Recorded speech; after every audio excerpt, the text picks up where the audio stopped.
I'm who these ladies love, who your main bitch lust for. Mounts of dead presidents, and I ain't talking Rushmore. Codeine and syrup got my safe like the drugstore. Plate filled up to the top, but ain't no pork on mine. Quite often I could come up with mighty morphin' rhymes. Fool think he fucking with Naps, must have lost his mind. 12, he spitting flames, live from the 212 with my $8 gang, AP Audemars. Yeah, running like a Viking back, Instagram with the flow. All the hoes be liking that. Fuck the bands, I got a band for hoes. I fuck with band, I got a band them hoes. Jenny Lowe's, give me them modes. About 10 time I agree with hoes. Fuck the crisp, but nigga pass them all. All to myself, nigga pass the stroke. Need a bitch with elastic Joe, quite flexible with gymnastic flow. Hold up, bro. You ready? Yeah, that's the mom. That's the mom. Let me get past y'all niggas. Right, 1, 2. One more, turn around.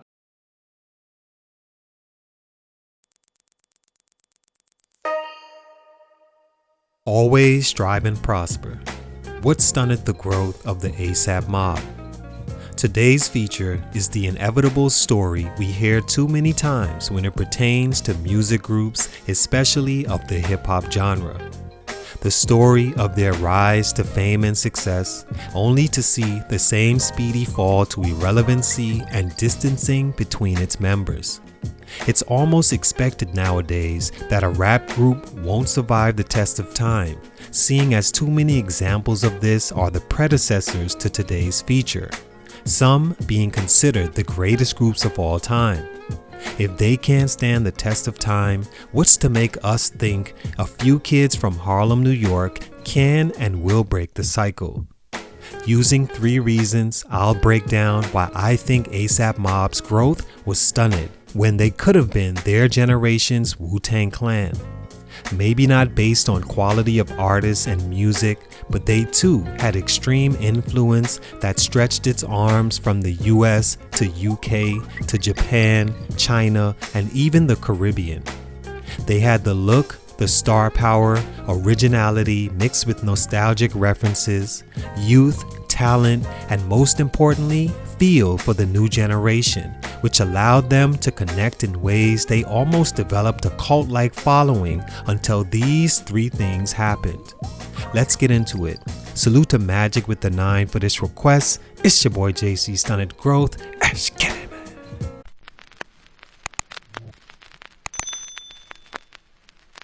The ASAP Mob was birthed in 2006 by Steven Rodriguez, also known as ASAP YAMS, ASAP Bari, ASAP Cam, and ASAP Ills over lunch at a Wendy's in Harlem. ASAP Bari says, "Hey guys, why don't we call ourselves Piff Unit?" referencing the movie Paid in Full. ASAP YAMS, realizing the name just didn't have the ring to it, said, "Let's run with this ASAP thing." You know, of course, everybody initial reaction when they first hear is like, as soon as possible. I'm Phil Jackson. F that, we're ASAP. Always strive and prosper. The collective agreed and the rest was history.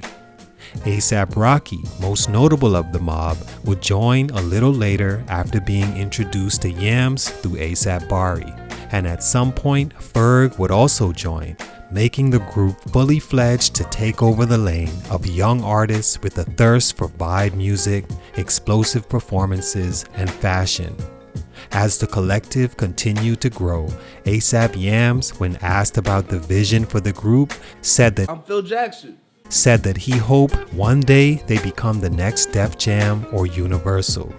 He had big plans for them, along with a knack for connecting each one to each other and to the right music industry personnel that could advance that vision. 2013 is all about Team Darkskin, #, one time, holla at me, dogs. Stunt number 1, the loss of ASAP YAMS.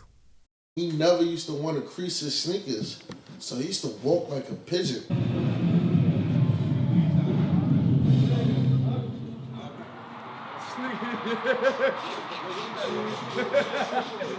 Sadly, that vision all died the day ASAP YAMS passed away in January 2015.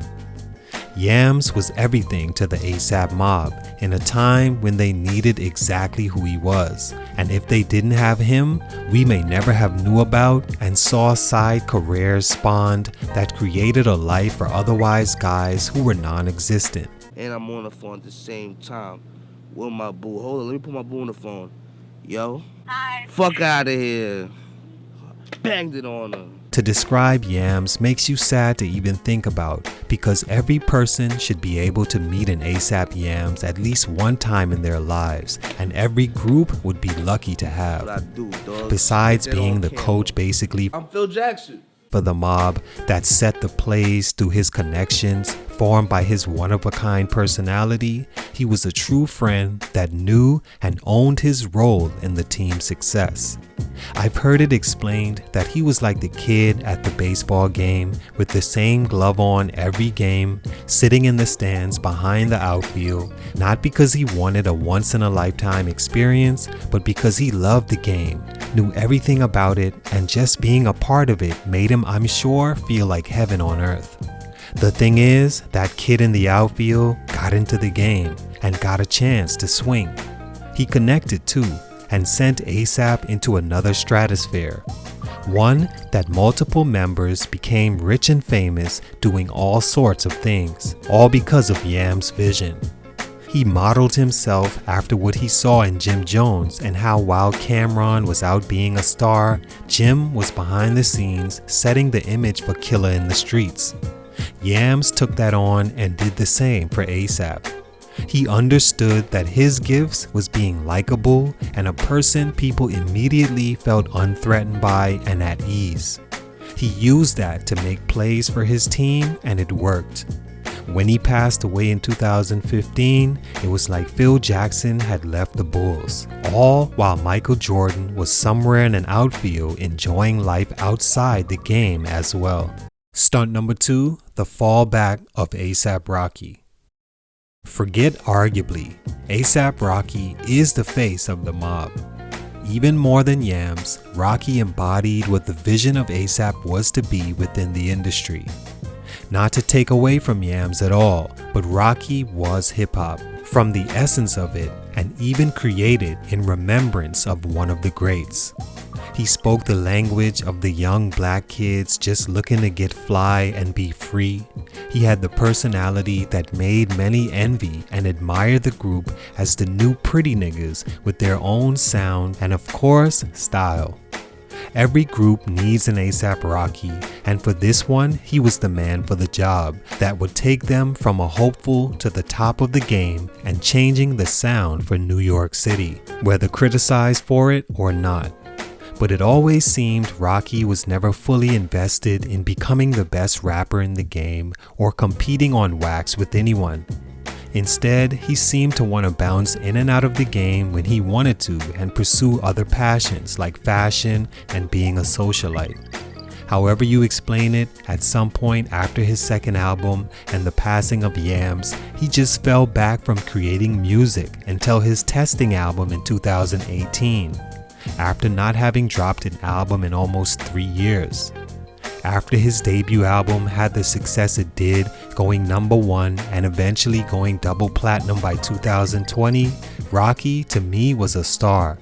But after his second album, At Long Last ASAP, that became his second #1 and also went platinum, he waited an entire 3 years from 2015 to 2018 and allowed the game's sound to change on him when he could have been right there in the mix with the New York resurgence.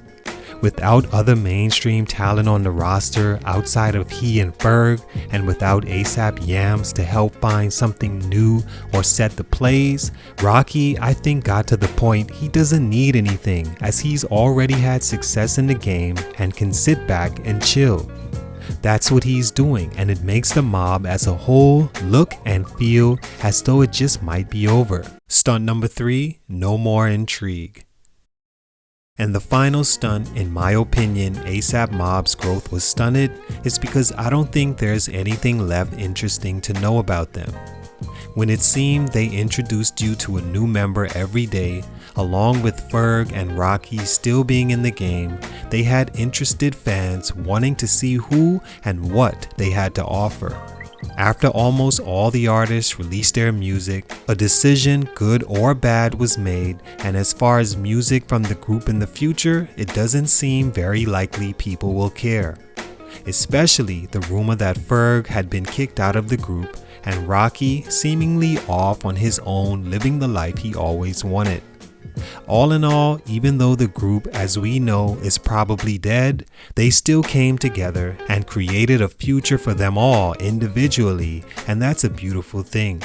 They could have been truly legendary, but for these reasons, their growth was stunted. It's your boy JC, Stunted Growth, and I'm out.